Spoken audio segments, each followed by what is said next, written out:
Welcome to today's exploration. I'm your host, and I'm sitting down with our resident expert to investigate something really fascinating today. Hello, everyone. I am so glad to be here for this one. It's a topic that affects literally all of us. It really does. Yeah. There is this profoundly common experience out there. It's um, it's basically a quiet tragedy that we just walk right past every single day. Yeah, we barely even register it because society has just, entirely normalized it. Right. In fact, we usually applaud it. I mean, it is this relentless, frantic pursuit of the horizon. You see it everywhere. You, meaning you, listening right now, might even feel it in your own life at this exact moment. Exactly. It's that constant chase for a destination that perpetually recedes. Like the faster you run toward it, the further away it seems to slip. Yeah, I want to start by framing this directly for you, the listener, because you came to us wanting to understand a really fundamental paradox about human effort and fulfillment. So, um, consider a highly ambitious individual, Okay, let's picture them. someone who creates, innovates, maybe builds businesses or leads communities. This person dedicates the overwhelming majority of their waking cycle to furious, unyielding labor. We are talking about someone who allows themselves only a mere sliver of rest, right? Right. Just enough to keep their physical body upright before they plunge right back into the machinery of their ambition. Because their entire existence is consumed by the acquisition of external markers. They're basically trying to build this fortress of security and success out of physical materials. And here is the kicker, right? Yeah. They actually achieve it. Hmm. They build immense external success. Let's say they acquire a magnificent, highly coveted symbol of that success. It could be a remarkably fast, extraordinarily luxurious carriage. The exact kind of transport that signals to the entire world that they have undeniably arrived. Yes. So they park it, they step back to admire it, and for a fleeting fraction of a moment, there is a hit of satisfaction. A tiny dopamine hit. Exactly. But then they look across the road, and they see a neighbor who possesses two even newer, more extravagant models of that exact same transport. Oh, wow. And just like that, the chemical hit of victory completely evaporates. It's gone instantly. The magnificent achievement just turns to ash in their mouth. Absolute emptiness. I mean, this individual reaches a point of quiet, terrifying despair. They are standing at the absolute pinnacle of their vast empire, looking out at a sprawling domain they built with their own bare hands, and they're essentially asking the empty air, what am I doing wrong? It's heartbreaking. They're trapped in this agonizing loop. Yeah, a loop where the harder they chase abundance, the more it seems to leave this bitter, hollow feeling behind. Or, no matter how hard they work, the abundance just constantly slips through their fingers. Right, because they are operating under the ultimate illusion of physical pursuit. I mean, the real tragedy here isn't that they failed to acquire resources. No, they got the resource. Exactly. The tragedy is that the acquisition of those resources completely failed to alter their internal reality. The external world shifted, but their internal state remained entirely frozen. And this brings us to our core mission for our investigation today. You brought us this paradox, and I find it both incredibly empathetic and profoundly frustrating. Like, why does raw, blistering effort so often result in profound misery? While some other people just seem to effortlessly attract joy, abundance, and opportunity. Right. They don't seem to be pushing a colossal boulder up a sheer cliff. They seem to be floating on a natural current. Which is wildly frustrating to watch if you're the one pushing the boulder. Exactly. So we are embarking on this immersive journey into the hidden architecture of human reality. Our objective is to uncover the invisible forces governing your life. We want to mechanistically understand the silent systems that block your true potential. And crucially, we want to learn how to fundamentally rewrite the baseline code of your existence. Yeah, because we have to understand that if an ambitious creator is doing everything right in the physical world, Like exerting maximum effort, gathering resources. right, doing all that and still experiencing absolute despair, then the flaw is not in their effort. The flaw is in their foundational code. Okay, so how do we rewrite that code? Well, to rewrite it, we have to start by completely dismantling your basic understanding of what a human being actually is. Okay, I love this. But we need to ground it immediately. Because when I look down at my hands, or, when our listener looks in the mirror, we see physical matter. Of course. We see flesh, bone, and dense tissue just trudging through an indifferent, solid world. What do you mean we need to dismantle that understanding? What you are describing is the grand illusion provided by the physical senses. An illusion. Yes.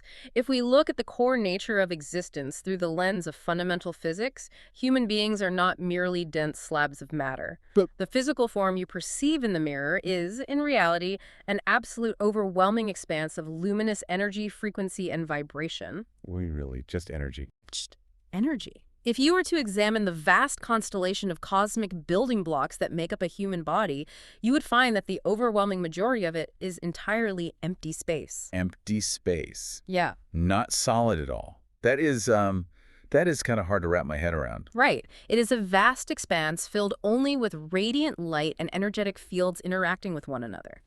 The solid physical matter we perceive, the part that feels heavy and dense, is a mere fragment. A solitary spark. Exactly, a solitary spark in an endless galaxy of vibration. The density you feel is just the resistance of these energetic fields pushing against each other. So if I'm understanding this correctly, we're essentially walking, talking fields of frequency. We absolutely are. We are broadcasting and receiving energy constantly, even if my eyes only show me a solid outline. Yes, we are entirely energy at our core. And acknowledging this changes everything about how we mechanistically interact with the world around us. How so? Well, there is a profound analogy that illustrates this perfectly. Think of an internal receiver. Imagine that the entire universe around you is constantly broadcasting a magnificent, limitless symphony of abundance, joy, peace, and opportunity. So the music is everywhere. It's always in the air. It is an endless tide of information. Now, if you hand someone a physical radio receiver and they tune the dial to the correct frequency, that beautiful symphony flows effortlessly into their living room. They hear every note. Exactly. But imagine someone else comes along, frustrated that they can't hear the music. They take that same receiver, pry off the back panel, and start frantically searching through the wires, the capacitors, and the microchips, looking for the orchestra. They're literally looking for the music inside the physical box. Precisely. And they will find absolutely no music inside the receiver itself. The music is not generated by the wires. Right, the music is everywhere in the surrounding atmosphere. The receiver simply translates the frequency it is aligned with. It creates a state of resonance. Okay, this is a massive paradigm shift. Because if my personal receiver, meaning my mind and my body, is tuned to a station that is broadcasting nothing but static, anxiety, and a feeling of lack. Yes, go on. It's not because the universe is only producing static. It's because of where I have personally set my internal dial. Boom. Yes.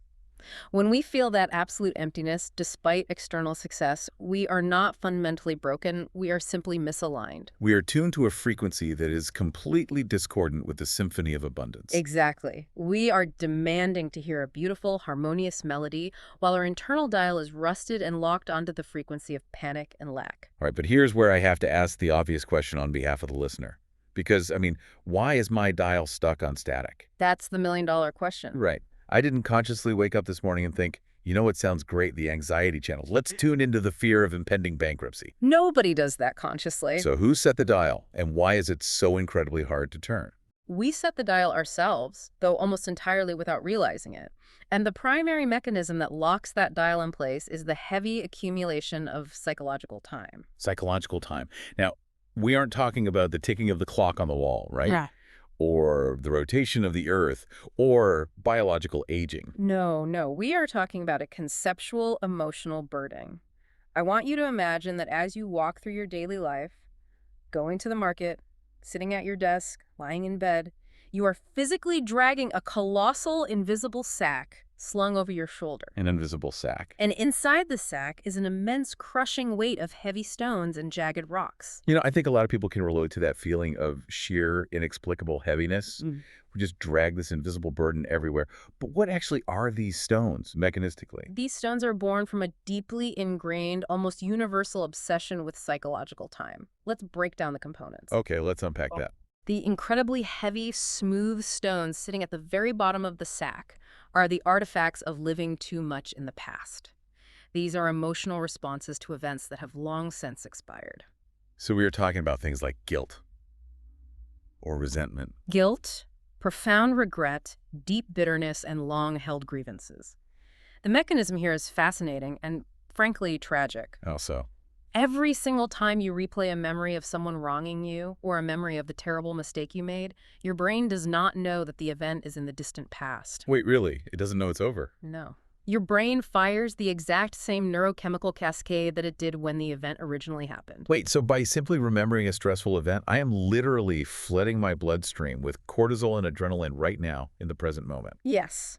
You are recreating the physiological reality of a threat that no longer exists in physical space. That is crazy to think about. Every time you refuse to let go of a past grievance, you place another heavy stone into the invisible sack.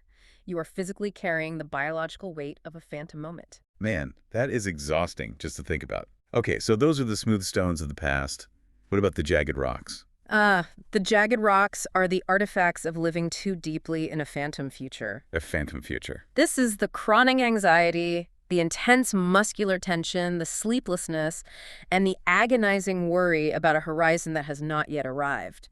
It is the elaborate, terrifying simulation of an outcome that only exists in the theater of your mind. Right. We sit around imagining the worst possible scenarios, losing our income, our health failing, our relationships collapsing, and again, our body reacts as if those things are actually happening right now. Exactly. The past is a memory trace, the future is a predictive simulation, and neither of them possesses any tangible reality in the current moment. But the biological weight of them is crushing us? Yes. All chronic, non-physical unease is caused by this accumulation of psychological time and an absolute denial of the present moment. And here's a crucial link. What's the link? That immense emotional and biological weight completely distorts your internal receiver. The heavy sack of psychological time literally rusts the dial, locking it onto the frequency of fear, exhaustion, and defense. Wow. This is starting to make profound sense. We are carrying this sack because of how we process information and how we govern our perception. Yeah. We essentially have two internal rulers, right? Yes, two architects of our experience. And they are in a constant state of warfare. They are the twin powers of human perception. The first power is the highly restrictive lens of the physical senses, what you can see, hear, touch, taste, and smell. The sensory data gatherers. Yes. But we must understand the severe limitation of the physical senses. They only possess the ability to report on what has already materialized. They just tell us what's currently there. Exactly. They report on the current limitations, the tangible problems, the perceived barriers in front of you. They look at the current state of the physical world and boldly declare, this is the absolute unchanging reality. And the second power, the opponent in this internal war. The boundless horizon of human imagination. The internal faculty of vision that is not tethered to what currently is, but is capable of generating what could be. Okay, I have to step in and push back here for a second because this is where a lot of people, myself included, start to feel a deep sense of friction. Let's hear it. My immediate thought is that we have to live in reality. Right. If my physical senses are warning me of a legitimate threat, let's say I look at my storehouse or my bank account and there are absolutely zero resources left. A very real scenario for many. Exactly. That is a fact. Isn't it completely foolish, maybe even dangerous, to just close my eyes, ignore the empty room, and imagine a lavish feast? I mean, I cannot eat imagination. I cannot pay my debts with a positive visualization. It is a brilliant, entirely logical objection, and it highlights the fundamental trap of the human condition. But it misunderstands the designated role of the sensory organs. How do you... Let's clarify. Observing physical reality is absolutely necessary for basic navigation. If you are walking near a cliff edge, you must use your visual senses to see the drop so you do not walk off it. Right. The senses keep me alive in the immediate physical environment. Yes. However, allowing those physical senses to dictate your internal identity, your emotional baseline, and your future trajectory is a fatal systemic error. A fatal error? Yes, because the physical senses are only looking at the echoes of past manifestations. Wait, explain that. The echoes of the past. Think about it mechanistically. That empty storehouse you are looking at right now, it did not become empty today. Okay. Its emptiness is the delayed physical result of past actions, past frequencies, and past circumstances. The physical world is incredibly dense. It takes time for energy to manifest into physical reality. Oh, I see. Therefore, everything you are currently seeing with your physical eyes is essentially old news. It is the past solidified. Okay, that is a wild concept. So you're saying the present moment I am looking at is actually just the delayed arrival of my past state. Exactly. Now, if you allowed the sight of that empty storehouse to generate a feeling of deep, agonizing despair, if you agree with the senses and say, I am ruined, I am inherently lacking, you are taking that old news and using it to tune your internal receiver. I am setting my dial to the frequency of lack right now. Yes, and by doing so, you are actively ensuring that the storehouse remains entirely empty tomorrow. You are generating a new future made out of the same old past. Oh, wow. I am literally reinforcing the cycle. Okay. The senses report the problem, my emotions agree with the problem, my dial tunes to the problem, and my future becomes the problem. A flawless, inescapable loop? Hmm. This is why relying solely on the physical senses traps us. We become rigid, simply accepting the current boundaries as permanent, immovable walls. Right. But when the second power, the imagination, is married to absolute, unwavering internal trust, it generates an entirely new frequency. It broadcasts a signal that disrupts the loop. So we have to make a conscious transition. We have to stop being merely reporters who walk around narrating our current reality and complaining about the problems we see with our physical eyes. Exactly. We have to become the architects of our future reality, broadcasting a new signal regardless of what the old news looks like. Which naturally leads us to the hidden mechanisms of the mind that actually control this entire operation. To understand why we default to being reporters of doom, we must look at the architect in the shadows. The architect in the shadows. The silent systems. This shifts our narrative to the sheer, staggering mechanics of the human brain. And, the scale of this disparity is almost hard to comprehend. It really is. We desperately like to think that our conscious mind, that voice in your head right now that thinks, rationalizes, worries about the future, and makes grocery lists, is the captain of the ship. We think that voice is us. It is a comforting illusion. But from a neurological processing standpoint, the conscious mind is processing only a solitary spark of reality in any given moment. A solitary spark. It can hold perhaps a tiny handful of variables simultaneously. It is a mere trickle of perception. While the hidden nervous system, the subconscious architecture, is processing an unfathomable, blinding tide of sensory data simultaneously. Yes.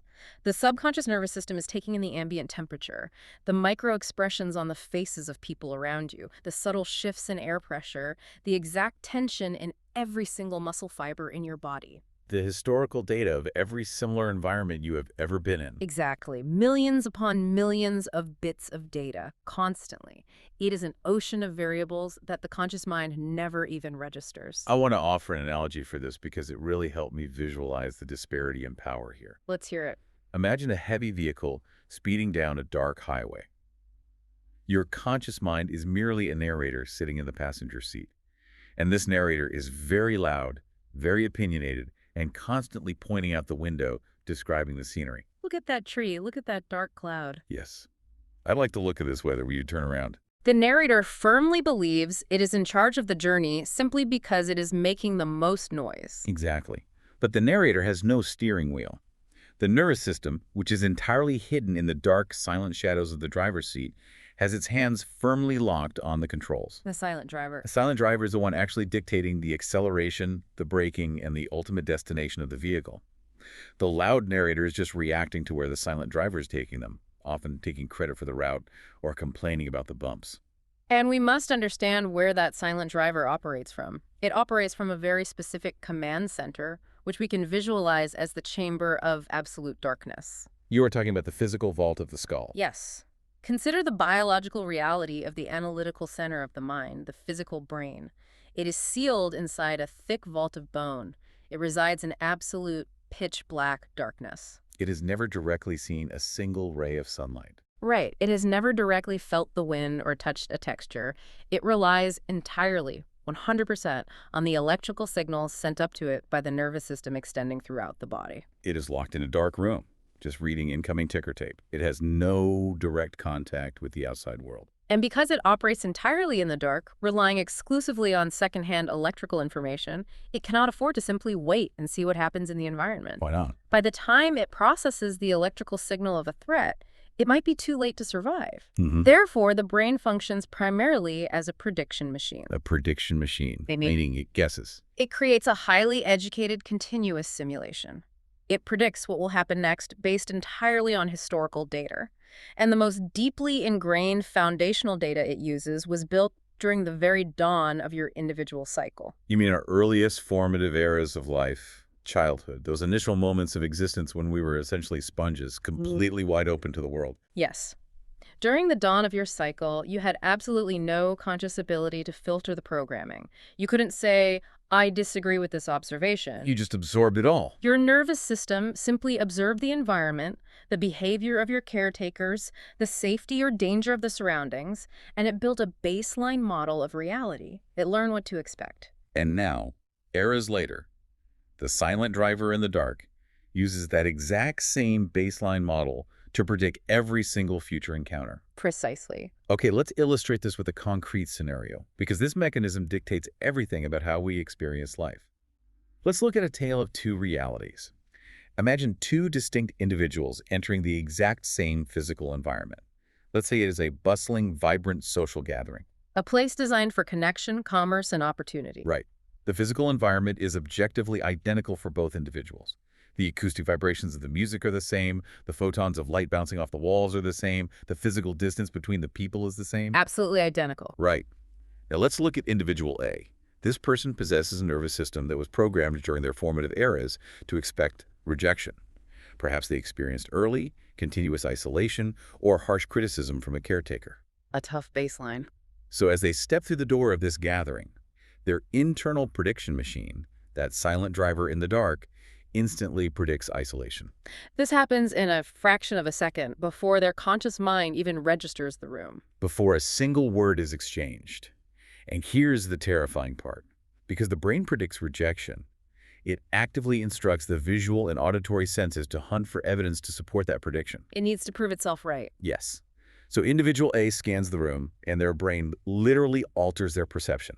They see a neutral glance from a stranger, and their brain translates it as a hostile, mocking judgment. They see a group of people engaged in a tight conversation, and their brain assumes they are being deliberately and maliciously excluded. The internal prediction fundamentally generates the external perception. They are not seeing the room as it is. They are seeing the room as they expect it to be. Exactly. So how do they behave?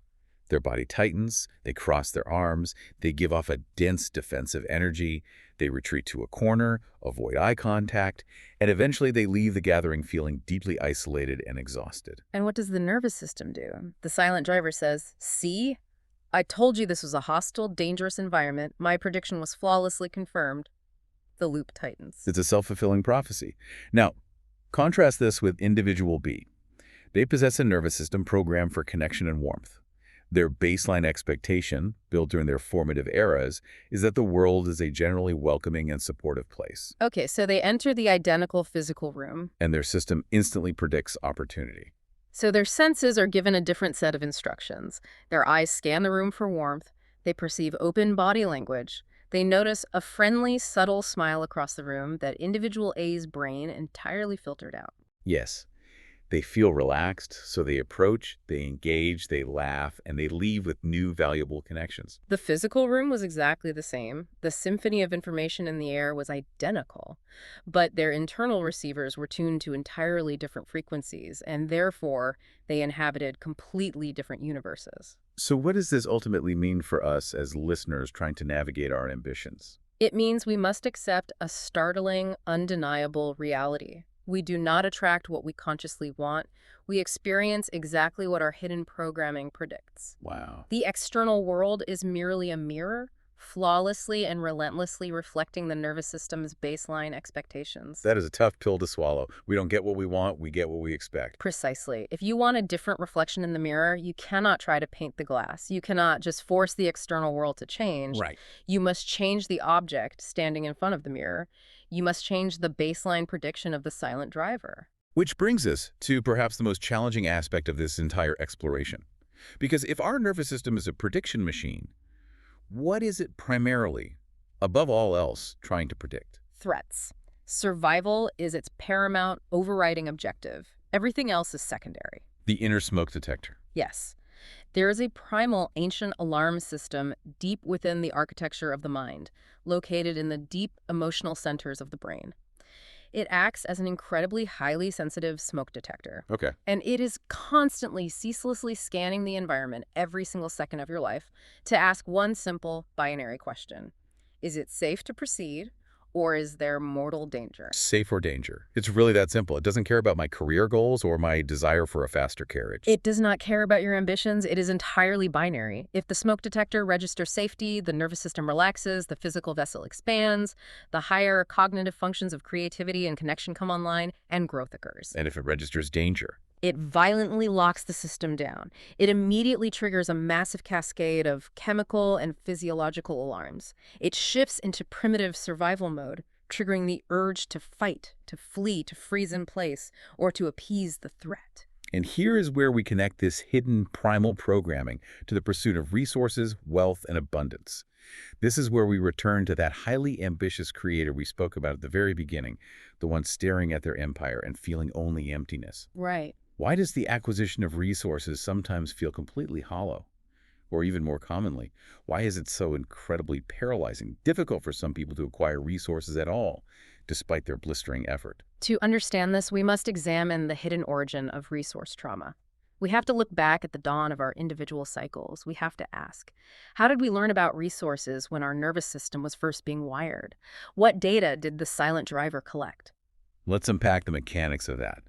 As young, completely dependent beings, our survival was entirely tied to the stability of our caretakers. If, during those earliest formative eras, we observed our primary caretakers experiencing profound, crushing stress over resources, If we witnessed explosive anger at the dinner table, bitter conflict over debts, or deep silent despair regarding the lack of abundance, the young, entirely vulnerable nervous system makes a devastating yet perfectly logical survival calculation. it absolutely does. It observes the intense muscular tension of the adults, it hears the raised voices, it feels the pervasive fear in the environment, and it wires a direct, unbreakable neurological connection between abundance and mortal danger. It links them together perfectly. It concludes, the pursuit or discussion of resources causes chaos and instability in my protectors. Therefore, resources are a mortal threat to my survival. Wow. So wealth literally becomes synonymous with a predator in the baseline code. Yes. Fast forward several eras. The conscious mind, the loud narrator in the passenger seat, grows up, reads books on success, and declares, I want to build an empire. I desire magnificent abundance and freedom. But the silent driver, The nervous system, with its hands on the wheel, firmly and absolutely believes that abundance equals mortal peril. so what happens when an actual opportunity for greater resources arises? Let's say a chance to expand the empire, a brilliant new business venture, or a sudden influx of capital. The inner smoke detector blares at a deafening volume. The alarm sounds throughout the entire body. The individual unconsciously triggers a massive trauma response. Even though it is an objective opportunity for success, the conscious mind is cheering, but the body is panicking. Because to the deep nervous system, success is the tiger in the brush.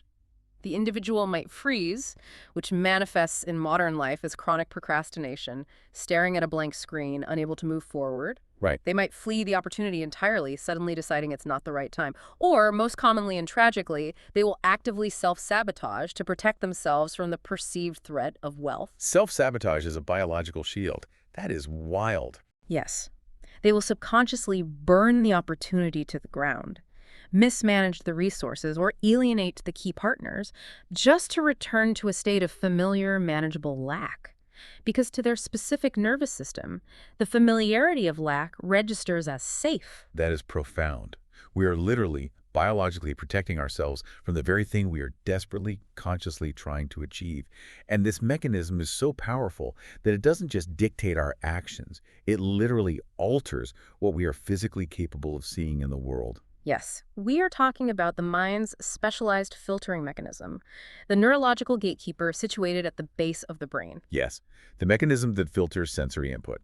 Let's use an everyday, highly relatable example to explain how this gatekeeper works. Sure. Think about a time when you acquired a specific new item. Let's say a very uniquely colored garment or a specific rare type of transport.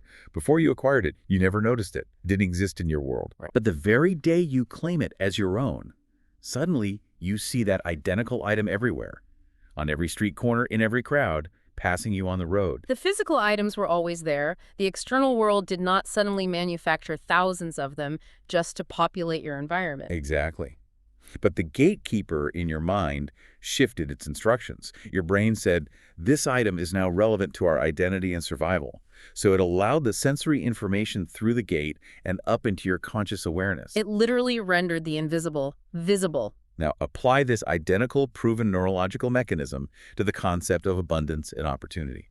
If your baseline program, managed by the silent driver, insists that resources are scarce, incredibly difficult to obtain, and inherently dangerous, Your mind will literally use this gatekeeper to filter out opportunities. it deletes them from your reality before you even know they're there. A magnificent, life-altering avenue for growth could be standing directly in front of you, but because it completely contradicts the baseline prediction of lack and danger, your mind will not allow your conscious awareness to register it. That is terrifying. The sensory data hits the eye, but the gatekeeper blocks the signal from reaching the narrator. It renders the opportunity entirely invisible to the conscious observer. You will look right at a golden opportunity and see only an insurmountable obstacle, or you will simply look right past it. Okay, I have to step in here and challenge this paradigm again, because this completely upends the traditional, heavily enforced narrative we're all taught from birth. How so? Society beats a very specific, relentless drum. Pure, unrelenting physical labor is the sole key to wealth.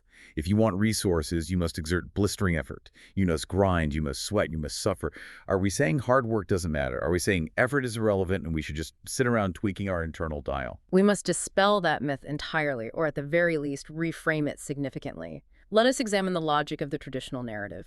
If raw, blistering physical exertion were the sole, unquestionable mechanism for acquiring vast resources, then the individuals performing the most agonizing manual labor on the planet, the ones moving heavy earth and stone from dawn until dusk, destroying their physical vessels in the process, would be the unquestioned emperors of the world. And if we look around, they clearly are not. In fact, they are often the ones struggling the most to survive. They are not. Effort is absolutely required to navigate the physical plane. You must take action, you must build, you must move.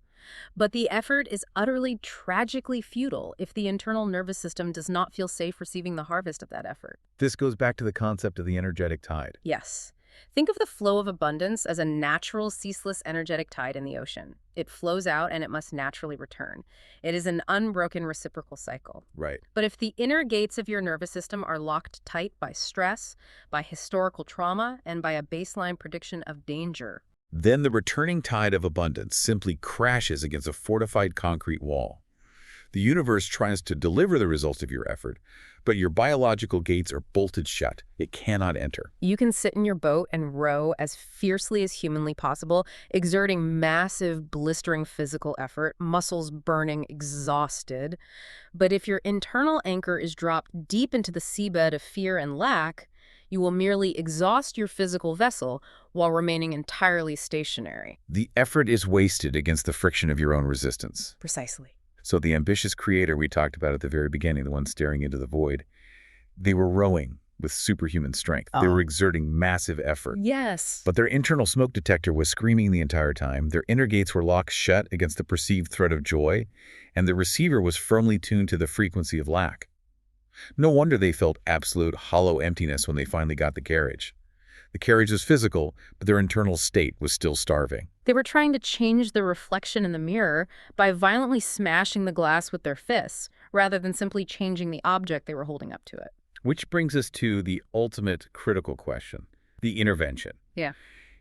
If the silent driver is navigating based on a faulty map drawn during the dawn of our cycle, Yes. and if our inner smoke detector is treating abundance like a stalking predator, how do we actually rewrite a program we didn't consciously author? I mean, I didn't choose to wire my nervous system to fear success. No, you did not. It was a survival adaptation that outlived its usefulness. But as conscious observers, as architects of our own reality, we possess the remarkable, scientifically observable ability to initiate an intervention. So we can rewrite it. We can fundamentally rewrite the deep baseline code. And the most powerful method begins with the art of historical revision. Historical revision. That sounds like a concept from a science fiction story. It sounds like time travel. In a psychological and neurological sense, it is a form of time travel. To understand how to rewrite the code, We must understand a critical vulnerability, a functional loophole in the architecture of the mind. What's the loophole? The deep subconscious brain cannot differentiate between a vividly emotionally imagined experience and a physical historical event. Wait, really? It processes a detailed fantasy and a physical memory identically. Identically, if you vividly imagine biting into a bitter, acidic piece of citrus, your salivary glands will instantly activate.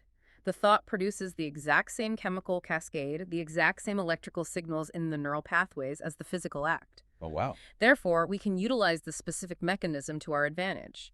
We can mentally revisit past perceived failures, rejections, or traumas surrounding resources. So if I have that heavy stone in my sack, let's say it's that memory of the social gathering where I felt deeply rejected and isolated, or a childhood memory where a resource has caused a terrifying conflict in my home. You return to that memory. But instead of just replaying it and suffering the cortisol spike, you consciously, deliberately rewrite the script in your imagination. You become the director. Exactly. You visualize the exact same physical setting, but you alter the actions and the outcome.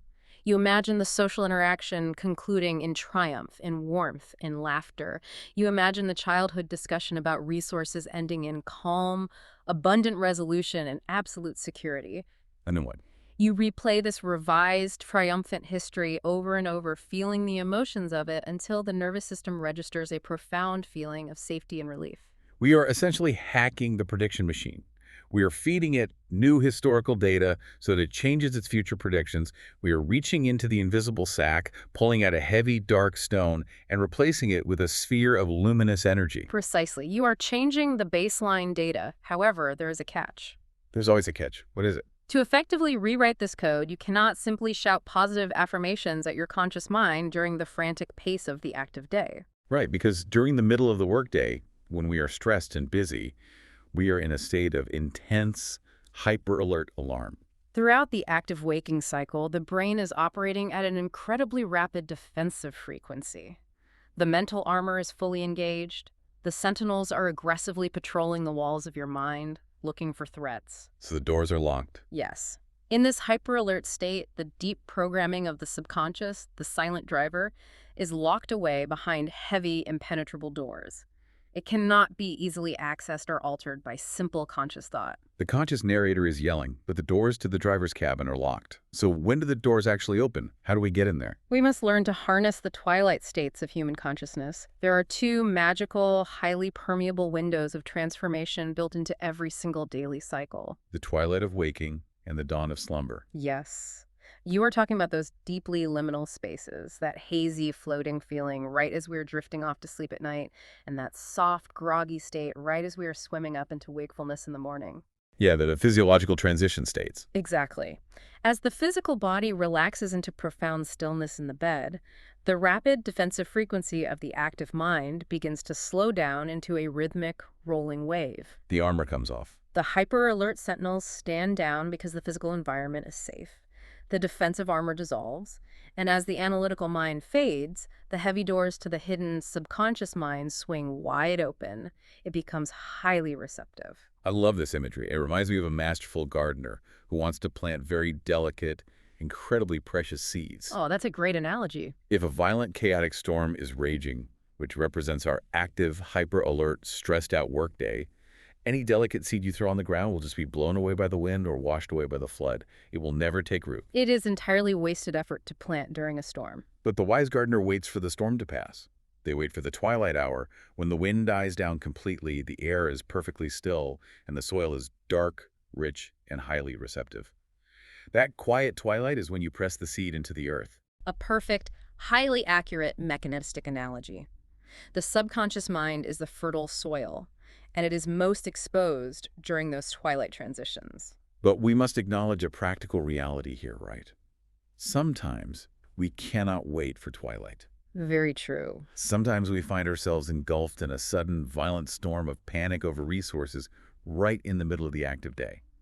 An unexpected expense arises or an opportunity seems to collapse, the smoke detector goes off, and we are flooded with blinding fear. How do we calm the vessel then, so we don't reinforce the trauma? We have to force a physical intervention. We have to bypass the loud narrator and speak directly to the nervous system. Because you cannot reason with a blaring smoke detector using conscious logic. If you are panicked, telling yourself, don't panic, it's fine, is like whispering at a hurricane. Exactly. When the primal alarm strikes, the most effective method is to fundamentally change the physical sensory input. You must remove the physical body from the triggering environment. Change the location, change the data. Walk away from the desk, step out of the room. Move the physical vessel near natural elements if possible, moving water, an open expanse of sky, the rustle of nature. And then what? And most crucially, engage in a slow, deliberate, rhythmic cadence of breathing. By deliberately slowing the breath, extending the exhalation, you send a direct, mechanical, physiological signal up the vagus nerve to the brainstem. You are literally telling the silent driver, the mortal threat has passed. We are safe. You force the alarm system to quiet down through biology, not logic. You prove to the nervous system that it is safe to lower the armor. You create an artificial twilight state. And once the system is calm, or during those naturally occurring beautiful twilight windows of sleep, that is when we do the vital work. Yes. That is when we plant the seed in the rich soil. That is when we fiercely assert our new identity. And here is the critical distinction, the final piece of the puzzle. When planting the seed, you must speak internally not of what you fiercely desire, but of what you already undeniably are. This is the I am state, not I want to be secure or I really hope to acquire abundance this year. Right, because the very act of wanting implies a current state of lack. It sends a broadcast to the universe and your nervous system saying, I do not currently have this. Wow, so the feeling of wanting keeps the internal receiver securely tuned to the frequency of absence. You are broadcasting the gap between you and the goal. Exactly. Instead, during that receptive twilight state, you must generate the vivid, immersive scene of utter financial peace. You must feel the emotional weight, the physical relief, the loosening of the muscles that comes with absolute security. So you have to embody it completely. You must embrace the state of boundless wealth as your current undeniable reality. You bathe the open subconscious in the profound feeling of the wish already fulfilled. You inhabit the feeling so completely, so authentically, that the nervous system adopts it as its new historical data. It adopts it as its new baseline prediction. Yes. The silent driver looks at this feeling of profound relief and says, this is who we are now. This is our normal state. This is what we expect from the world. And when the nervous system expects abundance as its natural baseline, the entire game changes. It permanently lowers the threat response regarding resources. It opens the inner biological gates. It adjusts the physical gatekeeper, the filter in the brain, to suddenly perceive avenues, partnerships, and opportunities that were previously entirely invisible. The frantic friction ceases, and the entire machinery of your existence shifts to align with the new resonant frequency. The music finally comes through clearly. This brings us to the profound culmination of this entire journey. Let's circle all the way back to the very beginning. Let's look once again at that highly ambitious creator standing at the pinnacle of their physical empire, staring at the neighbors' carriages, feeling nothing but agonizing emptiness, and asking the void, what am I doing wrong? We now possess the mechanistic language to answer them. They were suffering, but not because they lacked effort. Their blistering labor was unmatched. They did the work. They were suffering because their internal receiver was completely, rigidly tuned to the frequency of lack. Their unseen nervous system was treating their very success like a stalking predator, preventing them from feeling the joy of it. They were carrying a colossal, invisible sack of psychological time, dragging the heavy stones of the past into every new achievement and allowing their restrictive physical senses to constantly narrate a story of what they didn't have yet. But the revelation we've uncovered today is so incredibly liberating. By recognizing the heavy stones of the past and the jagged rocks of the phantom future, we can simply, consciously choose to drop the sack. We can step out of the loop. We can consciously tune the internal receiver away from the exhausting static of fear and align it perfectly with the ceaseless symphony of abundance. And when we do that, the frantic, exhausting, muscle-burning chase for the horizon finally ends. The lock gates open, the anchor is raised, and the effortless, natural returning tide of abundance begins to wash over us. The physical world begins to reflect the new internal state. That is the ultimate shift. If we really sit back and reflect on the staggering implications of this architecture, what does this truly mean for human potential? What does it mean for you, the listener, right now? It completely and fundamentally shatters the grand illusion of our vulnerability. We are aggressively taught from the dawn of our cycle to view ourselves as fragile, insignificant life forms, constantly buffering against the harsh winds of a cruel, random, and indifferent universe. We are taught that we are the victims of external circumstances, waiting for luck or relying solely on exhausting physical force. But the hidden architecture we've explored today reveals the exact thrilling opposite. We are magnificent, unparalleled architects of reality. We are composed of pure, radiant, limitless energy. We are not merely existing within a static universe. We are continuously, actively projecting our internal baseline state onto the vast, highly responsive canvas of the external world. The world is not happening to us, it is responding to us. It is flawlessly echoing our dominant frequency. Which leaves us with a final lingering thought for you, the listener, as you step back into the flow of your day. We have mapped the invisible forces. We've located the silent driver in the dark. We've discussed the exact mechanisms of the smoke detector and how to rewrite the baseline code in the fertile soil of the twilight hours. The symphony of opportunity is always playing. The universe never stops broadcasting. The only question that matters is where you have chosen to set your dial. Exactly. So consider this profound truth as you move forward. If the solid physical world you walk through today is merely the delayed physical echo of the internal frequency you broadcasted yesterday, what entirely new, magnificent universe might bloom into existence tomorrow if you dared to alter the music of your mind tonight?